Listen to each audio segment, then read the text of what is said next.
नमस्कार. राजयोगी श्री रंगनाथ स्वामी यांचे चरित्र भाग 14 गोपीगीत भाग 1. श्रीकृष्ण विरहात व्याकुळ झालेल्या गोपींनी काकुळतीला येऊन श्रीकृष्णाची केलेली आळवणी म्हणजे गोपीगीत.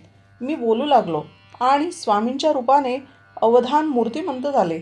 स्वच्छ शुभ्र चंद्रप्रकाशात निशीथ प्रहराच्या प्रारंभी मी बोलणे सुरू केले. महारासेच्या वेळी गोपींना आपल्या सौभाग्यावर अभिमान झाला की श्रीकृष्ण त्यांच्याबरोबर नृत्य करीत आहेत. तसे पाहिले तर श्री लक्ष्मीसारखी देवी त्यांच्या संगतीकरता व्याकुळ झालेली असते. भगवान श्रीकृष्ण आपल्या भक्तांचा कोणत्याही प्रकारचा अभिमान सहन करीत नाही. म्हणून त्यांचा अभिमान नष्ट करण्यासाठी आणि गोपींची उत्कंठा वाढविण्याकरता योगमायेने महारासातून भगवान अंतर्धान पावतात. श्रीकृष्णाच्या त्या विरहात गोपी यमुना तीरावर बसून अत्यंत कारुण्यपूर्ण स्वरात त्याची विनवणी करू लागल्या. श्रीकृष्णाचे यशोगान करीत पुनर्मिलनाची प्रार्थना करू लागल्या. स्वामी, येथे श्रीकृष्णाची विषयासक्ती न दिसता भक्तांप्रती कल्याणाची दृष्टी दिसून येत नाही का? गोपीगीत म्हणजे गोपींची अंतर्मनातील वाणी आहे. 19 श्लोक आहेत. भागवत जाणणारे सांगतात की वेदव्यासांनी एकूण 18 पुराणे लिहिलीत. गोपीगीतातील एक एक श्लोक हा एक एक पुराण पठणाच्या सत्कर्माच्या तुलनेचा आहे आणि शेवटचा श्लोक तर श्रीकृष्णाला आपल्याकडे खेचून आणण्याचे सामर्थ्य असलेला असा आहे. गोपीगीत हे असे विरहगीत आहे की जे ऐकल्यावर श्रीकृष्ण फार वेळ लपून राहू शकले नाहीत, त्वरित प्रगट झाले. याच्या पठणाने राधाकृष्ण प्रेम सहज प्राप्त होते. पहिल्याच श्लोकात गोपी म्हणतात, जयति तेधिकम जन्मना व्रज, अर्थात प्रियतम, आपल्या जन्मामुळेच व्रजाचा महिमा खूपच वाढला आहे. साक्षात लक्ष्मी माता देखील येथे कायमची येऊन राहिली आहे आणि केवळ तुमच्याचसाठी ज्यांनी प्राण धारण केलेले आहेत अशा देहधारी आम्ही 10 दिशांमध्ये तुम्हाला शोधित आहोत. स्वामी, या श्लोकाच्या पूर्वार्धात गोपी लक्ष्मी मातेचे नियामक आणि स्वामित्व असलेले श्रीकृष्ण आहेत हे सांगत आहेत आणि उत्तरार्धात आपल्या प्राणधारणेचा उद्देश सांगत आहेत. यातून त्यांच्या श्रीकृष्णाचे वैभव आणि सामर्थ्य याचे ज्ञान अवगत असूनही त्यातील काहीच नको आहे. हवी आहे ती त्याची साथ संगत. स्वामी, यात गोपींची श्रीकृष्णाप्रती निष्काम प्रेमाची भावना दिसून येत नाही काय? पुढे त्या म्हणता, हृदयात केवळ प्रेमच धारण करणाऱ्या प्रेममूर्ती कृष्णा, आम्ही तुझ्या मोबदला न घेणाऱ्या दासी आहोत. शरदकालीन जलाशयातील सुंदर अशा कमळांच्या गाभाऱ्यातील सौंदर्याला तुच्छ ठरणाऱ्या नेत्रातून तू आम्हाला घायाळ केले आहेस. सर्वांचे मनोरथ पूर्ण करणाऱ्या हे प्रेमस्वरूपा, अशा प्रकारे नेत्र कटाक्षाने आम्हा स्त्रियांचा एक प्रकारे वध करणे नाही काय? स्वामी, पहिल्या श्लोकात निष्कामता या श्लोकात अधोरेखित करत गोपी आपल्या दास्यभक्ती व्यक्त करीत आहेत आणि त्याचवेळी श्रीकृष्णाच्या दैवी सौंदर्याचे संक्रांत वर्णन करीत आहेत की केवळ नेत्र कटाक्षात इतके सामर्थ्य आहे की त्या मोहकतेमुळे आमची या देहातील प्राणधारण शक्ती देखील सामर्थ्य शून्य झाली आहे. गोपी येथे सुचवतात की श्रीकृष्णा, तुझ्या केवळ अंतर्धान होण्यानेच आम्ही गलित झालेलो आहोत.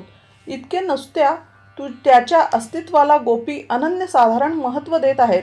पुढील श्लोकात श्रीकृष्णाने गोकुळवासियांचे ऊन, वारा, पाऊस, अग्नी आणि विविध नैसर्गिक आपत्तीपासून बालवयातच कोणत्याही साधन सामग्रीपासून रक्षण केल्याचा उल्लेख करतात. त्याच्या सर्व व्यापकत्वाचा उल्लेख प्रगट करीत गोपी म्हणतात, तू केवळ नंद यशोदा यांचाच पुत्र नाहीस तर अखिल देहधारी जीवांचा अंतरात्मा साक्षी असा आहेस.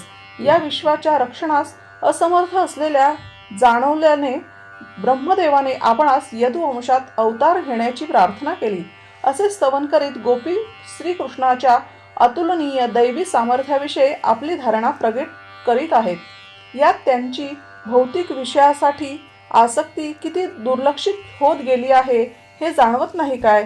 भगवंताच्या अभय प्रदान करणाऱ्या करकमलाची स्तुती करताना गोपी म्हणतात, हे यदुवंश शिरोमणी, जन्ममृत्यू संसाराच्या चक्रापासून भयभीत झालेले जीव भयमुक्तीसाठी तुझ्या चरणी शरण येतात.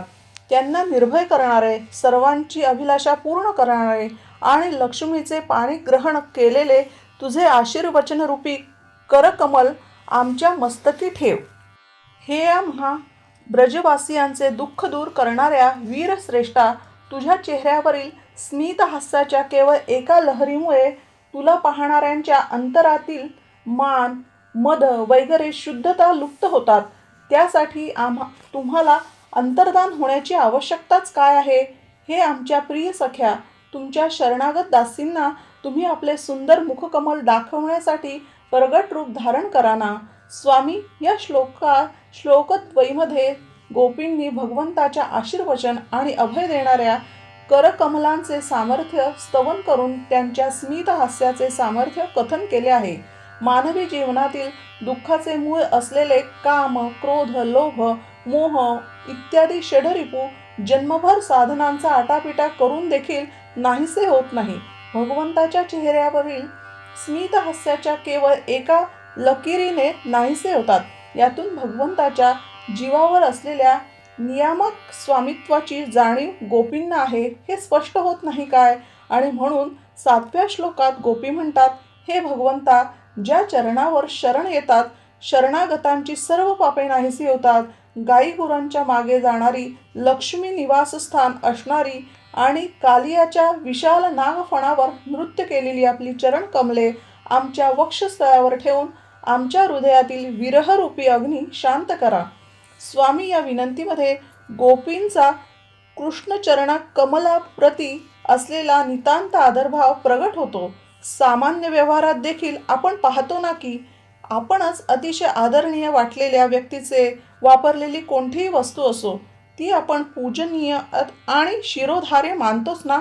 आपल्या आदरणीय आणि अतिप्रिय व्यक्तीच्या पादुकांवर देखील मस्तक ठेवण्यास आपल्याला त्याच्याप्रती प्रेम, आदर व्यक्त करण्याचे समाधान प्राप्त झाल्यासारखे वाटते ना.